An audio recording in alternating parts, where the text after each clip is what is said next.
Bon, les blessures, eh ben, quand on pense que c'est fini, il y en a encore. Samedi, DTR Fight qui avait lieu hier samedi, et il y a eu plein de blessures.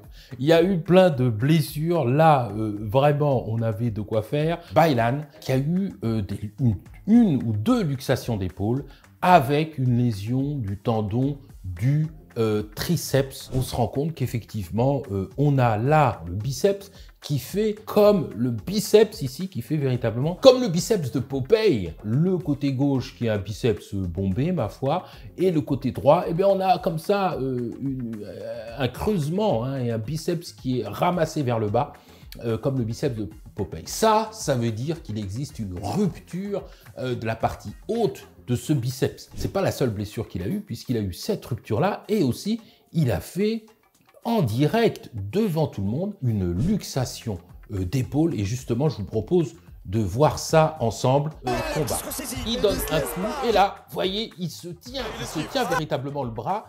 Il s'effondre presque en tenant son bras, parce que, effectivement, on se rend compte que, regardez, on voit ce coup de hache, c'est ce que l'on appelle un coup de hache au niveau de l'épaule. C'est un signe direct de luxation gléno-humérale, c'est-à-dire de luxation de l'épaule. On a véritablement ce coup de hache qui était présent, qui dit le diagnostic, cette tentative de réduction par le combattant lui-même qui échoue, et cette tentative de réduction par évidemment le coach qui échoue également. Il a eu deux luxations d'épaule, qu'il a eu une rupture du biceps à droite, mais qu'il avait également une rupture du biceps à gauche, en tout cas si on traduit ce qu'il y a là. Il est prévu une opération chirurgicale, donc c'était quelque chose a priori qui était connu avant le combat. Alors il y avait une autre chose aussi, une autre image que je trouvais intéressante à voir, c'était l'image où on voit effectivement qu'il est là enrubanné évidemment à son biceps droit, à son biceps gauche. Bon, il manque les épaules également, donc ça montre quand même que il s'est donné à fond, il a été jusqu'aux blessures, jusqu'à des blessures quand même assez conséquentes. Donc ça, c'est quand même quelque chose qui est à noter. Alors, deux choses, luxation de l'épaule gauche, déchirure du tendon du biceps droit, et effectivement, une des questions, c'est qu'est-ce que une luxation évidemment de l'épaule. Alors, luxation la plus fréquente des grosses articulations. La luxation antérieure, vous voyez ici, c'est quand cette articulation, qu'on appelle l'articulation gléno-humérale, eh bien, on a l'extrémité supérieure de l'humérus qui part en avant la plupart du temps. Ça arrive qu'elle parte en arrière ou en bas, mais ça, c'est beaucoup plus rare. Qui part en avant de la glène, c'est-à-dire en avant de l'articulation de l'omoplate. Alors ça, c'est 95% des cas, c'est comme ça, c'est cette articulation, c'est ce type de luxation qui existe, cette luxation antérieure. Souvent, ça fait suite à un coup, quelquefois une torsion, quelquefois c'est sur une chute que ça apparaît. Et ce qu'il faut comprendre, c'est le lien qu'il y a entre ça et le biceps. Eh bien, vous voyez que le biceps, c'est un muscle qui a biceps, ça veut dire deux chefs. Donc, c'est un muscle qui a deux faisceaux, deux groupes musculaires, un court et un long. Et la portion longue, c'est celle-ci qui vient s'insérer justement au niveau de l'omoplate, au niveau de la glène de l'omoplate. Et c'est cette portion longue qui cède. Et c'est pour ça, parce qu'elle cède et parce qu'elle chute vers le bas, qu'on va avoir ce muscle de Popeye là, dont on parlait tout à l'heure. Est-ce que c'est dangereux de combattre avec une luxation? Alors c'est vrai que combattre avec une luxation de l'épaule comporte des risques qui sont assez importants. Premièrement, c'est qu'on peut récidiver, c'est-à-dire que si on a luxé et qu'on décide de recombattre tout de suite, on peut récidiver la luxation. Pourquoi? Parce que l'articulation est fragilisée. Et puis ensuite, la deuxième chose, c'est de faire des lésions qui sont aggravées, parce qu'on peut aggraver la déchirure des ligaments, la déchirure des tendons, les atteintes des tendons, on parlait du biceps, les atteintes de la capsule articulaire, et ça, souvent, ça peut entraîner la nécessité de faire une chirurgie. On peut favoriser également des fractures, ça, c'est pas rare de pouvoir avoir des fractures de la glène notamment, et puis on peut avoir évidemment des atteintes nerveuses qui peuvent apparaître avasculaires. Pourquoi? Parce qu'il y a des nerfs, il y a le nerf axillaire qui passe par là, qui sert à lever, qui innerve les muscles qui permettent de lever le bras. Et si ce nerf axillaire est atteint, eh bien, on peut avoir un déficit moteur. Et donc, tout cela peut entraîner effectivement une perte de fonctionnalité, une instabilité chronique. Est-ce qu'il y a une autorisation de remise en place de l'épaule? Clairement, pendant un combat, le règlement médical interdit, hein, je revoyais ça pour la boxe, mais en tout cas pour le MMA c'est le cas, interdit les manipulations médicales importantes, c'est-à-dire comme notamment réduire une luxation. On ne doit pas manipuler pour pouvoir remettre une luxation pour reprendre un combat. Ça, on sait que quelqu'un qui est luxé, malheureusement, il s'arrête. Hein, c'est la fin du combat, hein, stop, hein, tout simplement. Et puis, bien évidemment, l'entraîneur n'a pas la compétence et n'a pas l'autorisation de faire ce type de réduction. Donc, normalement, c'est stop combat, arrêt du combat, et on va en salle salle de soins pour pouvoir en tout cas traiter cette luxation correctement. Ce qu'il faut retenir et qui est assez intéressant, c'est que une lésion du biceps peut favoriser une instabilité glénomérale. Et quand on réécoute son interview, il dit « j'avais déjà une lésion du biceps de ce côté-là ». Ça, c'est vraiment un élément qui est vraiment très intéressant. Et pourquoi? Parce que probablement, bon, moi je parierais, ça serait mon pari, ça serait de dire, pour moi, de dire que Baylan est hyper laxe. Pourquoi? Parce que cette hyperlaxité naturelle va faire qu'il va y avoir un jeu dans son articulation. Ce jeu dans l'articulation va probablement favoriser les contraintes, les distractions, les étirements de la portion longue du biceps. Et donc, lorsqu'il va donner des coups, lorsqu'il va frapper, et particulièrement que la frappe, par exemple un crochet ou même un uppercut est contrait, eh bien, on a un travail qu'on appelle excentrique du muscle, c'est-à-dire que le muscle est étiré en même temps qu'il est contracté. C'est ce qu'il y a de pire. C'est ce qu'il y a de pire pour un tendon, c'est de l'étirer en même temps que le muscle se contracte. Et c'est ce qui se passe quand on va donner un coup véritablement et qu'en même temps ce coup va être contrait. On va avoir ce travail excentrique qui va apparaître. Et si ce travail excentrique se fait alors qu'on a une hyperlaxité de l'articulation, eh bien la tête, en quelque sorte humérale, va venir pousser le tendon et va favoriser la rupture. Et donc, si il a des ruptures comme ça, à droite, puis à gauche, des luxations, là, en l'occurrence, c'était à gauche, mais peut-être qu'il est hyperlaxe à droite et qu'il aura peut-être une luxation, je parierais qu'il est hyperlaxe, que Baylan est hyperlaxe, très souple, compte tenu de sa jeunesse. Donc, il faudra reprendre l'âge, mais moins de 30 ans en tout cas.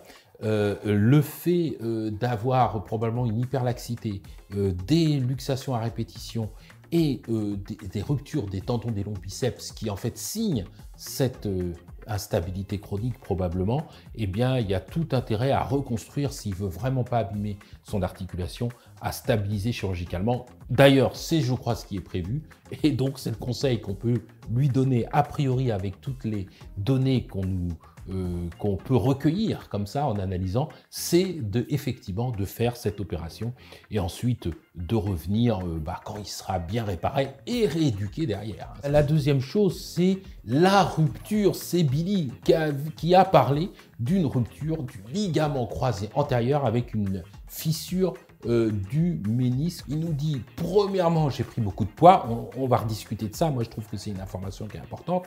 Deuxièmement, cet été, j'ai eu une rupture du ligament croisé antérieur et une lésion méniscale. J'ai quand même préféré faire le fight pour vous régaler, nous dit-il. Première chose, combattre avec une rupture du ligament croisé antérieur. Alors, c'est le schéma d'un genou. Le ligament croisé antérieur est ici. C'est le ligament qui est juste là. Il est en plein centre du genou. Alors, pourquoi il s'appelle ligament croisé? C'est parce qu'ils sont deux, en fait. L'un en arrière, ligament croisé postérieur. L'un en avant, ligament croisé antérieur. Et ils servent à stabiliser le genou, c'est-à-dire l'humérus et le tibia. Entre les deux, vous avez les ménisques. Là, le ménisque qui est fléché en 8. En 6, c'est le ligament croisé antérieur. Et en 8, c'est le ménisque. Donc là, en l'occurrence, le ménisque externe, puisqu'on est proche de la fibula. Et il y a un ménisque interne donc, qui existe aussi. Et donc, lui, il dit, je me suis lésé à la fois ce ligament croisé antérieur et le ménisque.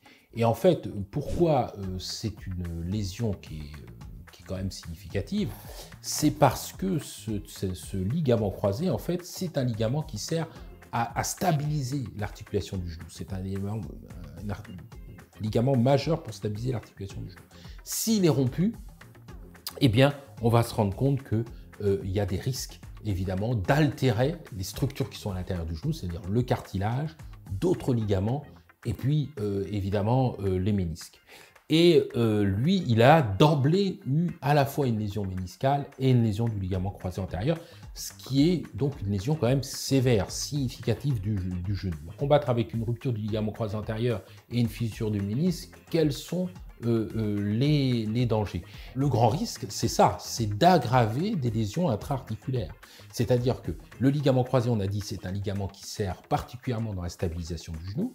Si jamais on change de direction, eh ben, on peut avoir ce qu'on appelle des accidents d'instabilité, c'est-à-dire le genou qui part en dedans, qui en tout cas choque, donc créer des douleurs, créer un épanchement articulaire, faire des lésions, une altération, une usure précoce du cartilage. Ça, c'est vraiment ça, parce qu'en fait, il faut imaginer qu'il y a des véritables chocs entre le fémur et le tibia, et ces chocs entre le fémur et le tibia, c'est comme deux assiettes de porcelaine que l'on choque, et ces deux assiettes de porcelaine que l'on choque, eh bien, créent des lésions cartilagineuses, mais également du fibrocartilage, c'est-à-dire mais également des ménisques qui peuvent exister.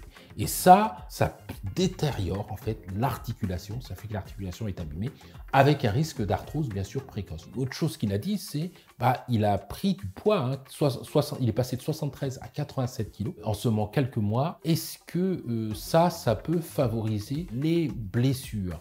Alors effectivement, la prise de poids rapide peut favoriser là aussi les blessures. Alors là, il ne s'est pas plaint du genou, donc c'était relativement. Mais en tout cas, c'est une situation à risque parce que, évidemment, le genou supporte le poids du corps. Hein. Et donc, si on prend du poids, il faut savoir que c'est un multiple de 8. Entre chaque kilo correspond à 8 kg mécaniquement supplémentaires sur le genou. Donc, la prise de poids, ça augmente considérablement les contraintes. Ça augmente les contraintes et ça augmente le risque de lésion, particulièrement dans les changements de direction. Et ça augmente particulièrement les risques de lésion si on n'a pas eu le temps de prendre en masse musculaire. Et c'est souvent en masse musculaire des muscles stabilisateurs de quadriceps, ischio-jambier, les muscles du mollet qui stabilisent évidemment le genou. Si on n'a pas eu le temps de vraiment prendre cette masse musculaire de manière efficiente, eh ben, la prise de poids peut être relativement dangereuse. Bon, les blessures, il y en a eu d'autres. Vous pensez que c'est fini? Eh ben, quand on pense que c'est fini, il y en a encore. Ouais. Quand même, hein. Voilà, c'est pas terrible. Le bouseux a eu probablement, en tout cas peut-être, le nez cassé pendant ce match. On voit effectivement plusieurs choses. On voit que le nez est gonflé, le nez est déformé, on voit que le nez a beaucoup saigné. Alors là, il n'y a pas encore, mais probablement s'il a une fracture du nez, on va voir apparaître ici des hématomes sous les yeux, en poche comme ça, hein, avec des hématomes comme ça en virgule sous les yeux, parce que finalement le sang va finalement s'évacuer comme ça au niveau des joues. En tout cas là, évidemment, c'est quelques heures, quelques dizaines de minutes après, on voit quand même le nez est bien gonflé, on voit qu'il a beaucoup saigné, et quand ça saigne beaucoup comme ça, c'est probablement qu'effectivement il y a une fracture du nez. Ça peut être raisonnablement l'hypothèse qui peut être menée, c'est la fracture du nez, parce qu'un nez qui est douloureux, qui est gonflé, qui a beaucoup saigné, on parle d'épistaxis, quand le nez saigne beaucoup, effectivement évoque la notion de fracture. Alors, peut-être qu'il verra évidemment des ecchymoses qui apparaissent autour des yeux comme ça 3 à 5 jours après. Si le nez est déplacé, le médecin sous anesthésie va essayer de réaligner les os du nez. Quelquefois, c'est uniquement le cartilage qui est cassé. Voilà le nez, et vous voyez que vous avez des os ici, l'os, qui est présent, et au bout on a du cartilage. Et quelquefois c'est uniquement le cartilage qui est lésé, ou quelquefois on a aussi ce qu'on appelle les os propres du nez qui sont cassés.